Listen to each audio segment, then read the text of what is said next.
Está terminando nuestra participación en un foro que se abrió aquí en la Cámara de Diputados, en donde se abordaban los temas de la ley aduanera. Y fíjense que señalábamos que el comercio exterior es el motor de la economía mexicana, representa el 76% del PIB.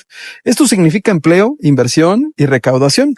Sin embargo, esta fuerte dependencia también nos hace evidente que cualquier fricción en aduanas afecta los precios, los inventarios y la liquidez de las empresas. México es parte de las cadenas globales de valor. 7 de cada 10 operaciones corresponden a insumos y materias primas. Por ello, cuando se generan aumentos en tiempos, pues se impactan los costos de manera directa, tanto en la industria como el comercio, los servicios, la distribución. Esto obliga a ajustar turnos, a retrasar entregas e incluso a redirigir pedidos hacia otros países. Actualmente, nuestro país cuenta con 14 tratados de libre comercio con más de 50 países. Esto refuerza una posición estratégica en el mercado global. Pero si nosotros comparamos los meses de enero a agosto de 2024 con el mismo periodo de 2025, podemos identificar que en el volumen de pedimentos hubo una variación negativa. Es decir, se llevaron a cabo menos operaciones de comercio exterior. Esto es una reducción del 5.1%. Pero también podemos identificar que aun cuando se da esa reducción, con la legislación actual, se obtiene un incremento en recaudación del 37%. Estaba haciendo la comparación de los mismos años. Entonces, ¿qué quiere decir esto? Hay factores que explican este incremento, tanto variaciones del tipo de cambio, como ajustes al alza en aranceles, como ajustes en importaciones de mensajería, en este tipo de operaciones, o restricciones a ciertos regímenes temporales que han hecho que migren a definitivos. Pero mira, también si vemos nosotros, del total de las importaciones que se llevaron a cabo en el 2024 y en el 2025, haciendo la misma comparación entre enero y agosto, podemos ver que en el 2024, 75% es importación de bienes intermedios. Y en el 2025, a la fecha, son 76%. ¿Esto qué quiere decir? Que son insumos productivos. Esto confirma que hay una dependencia en las cadenas globales de valor de ese tipo de insumos. Son insumos que se utilizan para algún proceso, transformación, mejora o cambio, ya sea para exportación o para que se queden aquí. Pero hay otro indicador que también es importante abordar. Es que la Asociación Mexicana de Profesionistas Inmobiliarios ya reporta derivado de muestreo en distintas ciudades, de las más representativas, como son Ciudad de México, Guadalajara, Monterrey, Saltillo, Tijuana, Mexicali, Juárez, Reynosa, Nuevo Laredo, San Luis Potosí, Toluca, Querétaro, Puebla, Guanajuato, Aguascalientes y Mérida, que hay alrededor de más de 28 millones de metros cuadrados disponibles.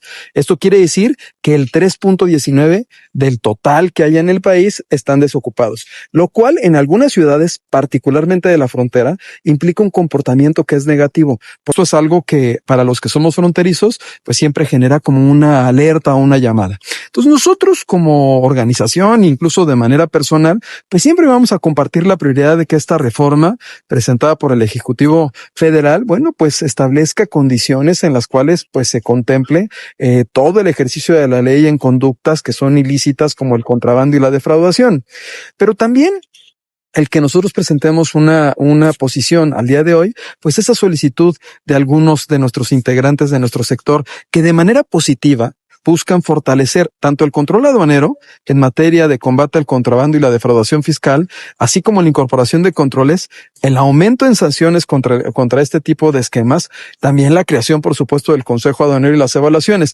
Pero también, por otro lado, esos que llevan a cabo las operaciones de manera lícita, pues también buscan que se generen en la ley esquemas que puedan propiciar un efecto, por supuesto, positivo. Pero hay ciertos aspectos de esta reforma a la ley aduanera que pudieran lograr un efecto contrario. Por ejemplo, las multas excesivas por errores mínimos en el etiquetado que eran del 2% al 250%, pues son multas que finalmente no nada más afectan al que tiene un error de un dato en un etiquetado que podría reetiquetar con la anterior legislación y pagar la multa y sacar la mercancía, sino también pues tienen un efecto en el tiempo en el que van a poder recuperar sus productos. También en cuanto a la responsabilidad del agente aduanal, en algunas especies, en algunas partes, por ejemplo, cuando se trata de muestreo de mercancías o muestreo arancelario, habría que revisarlo, ¿no? Porque es un tema que es importante y también pues su fortaleza en términos de continuidad de negocio, pues por supuesto que es un aspecto, ellos son un aspecto de la cadena de operación de comercio exterior muy, muy importante. De igual manera, otro de los temas que sí generan un impacto, pues es el plazo de devolución de las cuentas aduaneras de garantía, que aumenta de 6 a 12 meses.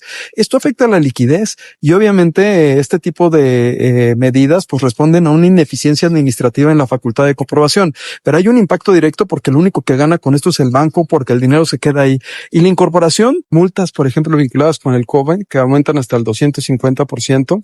Miren, yo creo que hay que replantear en algunos aspectos, porque el propósito obviamente pues es mejorar las condiciones de nuestro país, pero también tenemos que repensar el punto de que muchas de estas situaciones son a consecuencia de falta de preparación o conocimiento, porque la materia aduanera es demasiado compleja. Entonces es importante que la reforma que sea, que se tengan espacios de capacitación directa al personal que está llevando a cabo la operación aduanera. En ese espacio me parece que es fundamental. En los espacios también que tienen que ver con la revisión, sobre todo porque nuestro comercio exterior en México siempre ha sido resiliente a la recaudación y al dinamismo, pero obviamente al enfrentar retos críticos en costos logísticos, en tiempos aduaneros y en regulación, pues bueno, hace que las aduanas y el comercio exterior pues sea más complejo, sea más difícil y obviamente que se incrementen los tiempos de respuestas y los tiempos de los procesos que también se llevan a cabo aquí en México. Hay que apoyar para proteger la competitividad del país en las cadenas globales. Es necesario que equilibremos el control fiscal con la agilidad operativa, si es posible, y se puede asegurar que las reformas no generen incentivos a la corrupción ni afecten la inversión. Me parece que eso es fundamental que lo busquemos y obviamente pues siempre invitar a que sigamos nosotros apoyando lo mexicano, fortaleciendo nuestros sectores, impulsando, por supuesto, el consumo nacional responsable, pero también tenemos que seguir pensando en que el mundo se sigue moviendo y en ese mundo también participamos en términos de comercio exterior.